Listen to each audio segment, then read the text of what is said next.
Hello everyone, आज है 10 जुलाई और आज इस वीडियो में हम बात करने जा रहे हैं इन्फीबीम एवेन्यू के बारे में।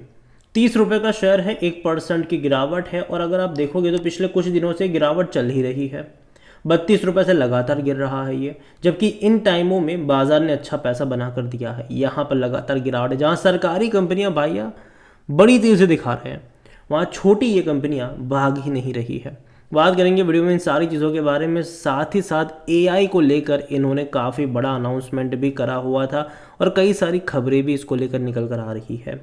तो देखिए, वीडियो को शुरू करो उससे पहले अगर आपने अभी तक चैनल को सब्सक्राइब नहीं किया है तो प्लीज़ अभी इसे सब्सक्राइब कर लीजिए, क्योंकि आगे भी बहुत सारे वीडियोस हैं जो आपको काफ़ी ज़्यादा हेल्प करेंगे। तो 30 रुपये का शेयर है इन्फीबीम का, तकरीबन 3% की गिरावट है एक महीने में। एक साल की अगर हम बात करेंगे तो 95% का ग्रोथ। हालांकि 14 रुपये से ऐसा भागा था 40 पे, क्या था ये बेहतरीन रफ्तार थी, लेकिन 40 के बाद अगर आप देख रहे हो तो लगातार गिरा है। और ऐसा नहीं कि इसने अटेम्प्ट नहीं करा, बीच बीच में इसने अटेम्प्ट भी करे थे, जैसे कि 40 पे गिरने के बाद जब 34 पे गया था वापस भाग के 38 39 पे आया, वापस गिरकर 27 पे गया, वापस भाग के 32 पे गया, अब वापस गिर रहा है ये। तो ये देखने को मिला है। अगर आप ग्राफ देखो तो लगातार डिक्लाइन वाला ज़रूर है यहाँ पर। 5 साल का अगर आप ग्राफ देखोगे इसका तो 180-185% का ग्रोथ ज़रूर है, लेकिन ग्राफ ऐसा ही होता है इसका। एक बड़ी तेज़ी आ जाती है, पैसा डबल कर देता है, उससे ज़्यादा का ही कर देता है, लेकिन उसके बाद लंबे समय तक कंसोलिडेट भी करवाता है आपसे, फिर एक बड़ी तेज़ी दिखाता है। अब कंसोलिडेशन का टाइम इसका चल रहा है, जो अच्छे मार्केट में नहीं भागा, ठीक है, क्योंकि मार्च अप्रैल मई जून भैया बेहतरीन टाइम था बाजार के लिए, पिछला 4 महीना। उस अच्छे टाइम में अगर ये नहीं भाग रहा है तो जब बाजार एक्चुअली में गिरना शुरू होगा तब ये कहाँ जाएगा। और देखो कंसोलिडेट कर रहा है, शायद थोड़ा सा और कंसोलिडेट भी करेगा। यहाँ पर अगर आप देखोगे, जो मैंने कहा था कि जो बड़ी अपडेट्स यहाँ पर निकल कर आई है, वो इन्फीबीम एवेन्यू जो है वो अपने एआई हब इनिशिएटिव को काफ़ी ज़्यादा बूस्ट कर रहा है। 300 करोड़ रुपए भैया इन्वेस्टमेंट करने वाला है ये गुजरात में, ठीक है। यहाँ पर अगर आप देखोगे तो खबर आ रही है कि Infibeam Avenue, a publicly trade fintech firm, is set to advance is artificial intelligent hub AI hub in Gift City, Gujarat में जो गिफ्ट सिटी है वहाँ पर, through the potential acquisition of Gift Tower 2।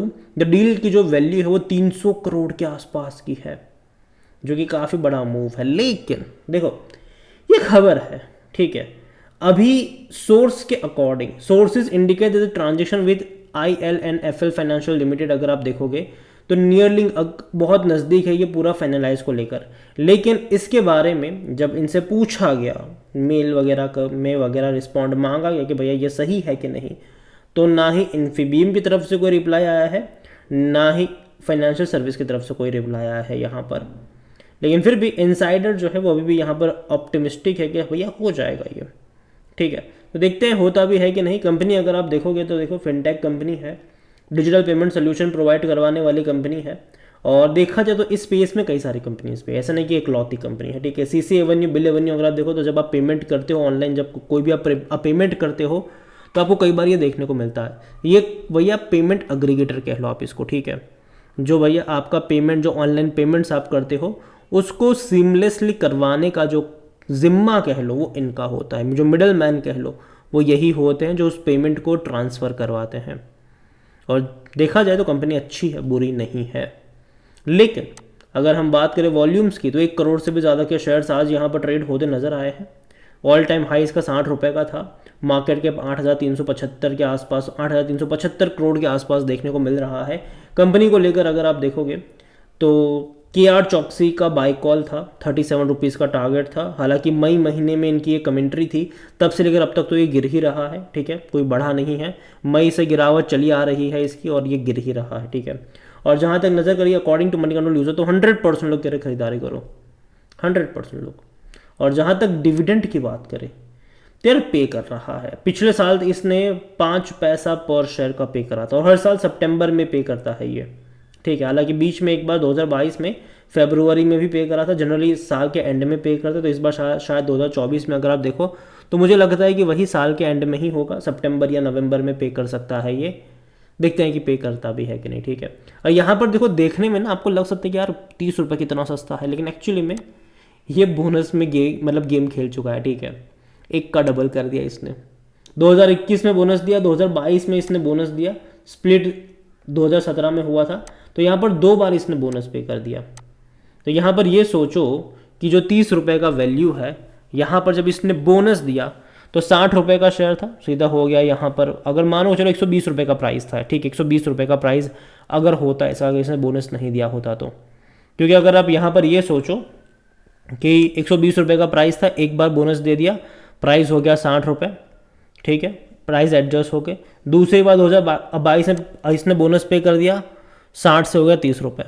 तो ये सारी चीज़ें है यहाँ पर, ठीक है। तो बोनस का खेल है और यही वजह भी है कि देखने में लगता है कि भाई साहब सस्ता है ये 30 रुपये का शेयर, अच्छा प्रॉफिट भी कर रहा है। देखो रेवेन्यू इनके 3170 करोड़ रुपए का, प्रॉफिट भी अगर आप देखो यहाँ पर तो वो भी 155 करोड़ का है। तो देखने में अच्छा लग सकता है, लेकिन वैल्यूएशन अगर आप जब इसका निकालते हो तो 52 का इसका पी रेशियो है।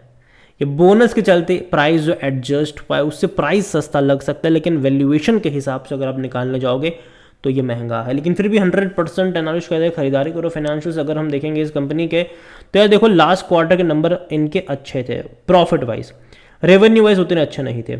745 करोड़ का रेवेन्यू है, जबकि इससे पहले के क्वार्टर में 918 करोड़ का था, जो कि कम रहा। इवन सितंबर में तकरीबन 790 करोड़ का रेवेन्यू था, तो उसके मुकाबले भी कम रहा। जून में 745 करोड़ का रेवेन्यू था, तो उसके मुकाबले भी थोड़ा बहुत कम रेवेन्यू रहा। पिछले साल के मुकाबले ज़्यादा है डेफिनेटली, लेकिन इससे पहले के 3 क्वार्टर में रेवेन्यू और ज़्यादा थे, तो कम रेवेन्यू रहा। लेकिन प्रॉफिट 50 करोड़, मतलब 50 करोड़ का हो गया इनका, जो इससे पहले 918 करोड़ के रेवेन्यू में मतलब 40 करोड़ के आसपास का था। तो बढ़ गया यहाँ पर, भले ही रेवेन्यू कम हुआ लेकिन प्रॉफिट बढ़ गया, मतलब मार्जिन अच्छे हो गए यहाँ पर। तो मैं उम्मीद करता हूँ कि अभी जो जून के नतीजे आने वाले हैं भैया, मार्जिन इनके अच्छे हो और बेटर, और रेवेन्यू में शायद इस बार तेज़ी आए तो प्रॉफिट भी अच्छा और देखने को मिल जाए। शेयर होल्डिंग के बारे में देखें तो प्रमोटर की जो होल्डिंग वो 27.43% की है, लेकिन भाई साहब बेच क्यों रहे हैं प्रमोटर इतना ज़्यादा? 29.13 से बेच कर 27.43 पर आ चुके हैं ये। म्यूचुअल फंड के पास 0.08% का स्टेक है, 0.01 डोमेस्टिक के पास है, एफआईएल्स यहाँ पर 7.51% पर है, अदर पार्टीज बड़ी क्वांटिटी में है यहाँ पर, और यहाँ पर 45.88% का जो स्टेक है वो अदर पार्टीज के पास है, 19.10% है रिटेल इन्वेस्टर के पास। देखिए ओवरऑल अगर मैं बात करूँ इन्फीबीम को लेकर, तो अगेन कहूँगा कि कंपनी खराब नहीं है, लेकिन अगर आप इसका ग्राफ ऑब्जर्व करते हो, ठीक है, तो साफ दिख रहा है कि 40 रुपये के लेवल से लगातार गिरा है ये। सपोर्ट यहाँ पर कहीं पर भी बनता नज़र नहीं आ रहा है। एक इनिशियल सपोर्ट मैं कहूँगा कि यहाँ पर 27 रुपये के आसपास ज़रूर है, और वो अगर इंटैक्ट रहता है तो बने रह सकते हो, लेकिन अगर वो भी टूट गया तो नेक्स्ट लेवल 25 रुपये तक के लेवल भी आपको देखने को मिल सकते हैं, 20-25 का रेंज। लेकिन मुझे लगता है कि शायद उतना नीचे ये नहीं जाएगा। यहाँ पर अगर ये आपको 27 के करीब मिलता है तो बाय ऑन डिप्स की शुरुआत जो है वो वहाँ से हो सकती है। जो बाइंग इंटरेस्ट है वो मुझे लगता है कि शायद उस लेवल पर जनरेट हो सकता है। अगेन ये मेरा पर्सनल ओपिनियन है, कोई भी इन्वेस्टमेंट एडवाइस नहीं है ये। वीडियो को यहीं पे एंड करता हूँ। पसंद हो तो लाइक करो, शेयर करो, चैनल में अगर पहली बार आए तो प्लीज़ सब्सक्राइब करें। और इन्फीबीम एवेन्यू के बारे में आप क्या सोचते हैं वो भी आप मुझे कमेंट में लिख के बता सकते हैं। Thank you.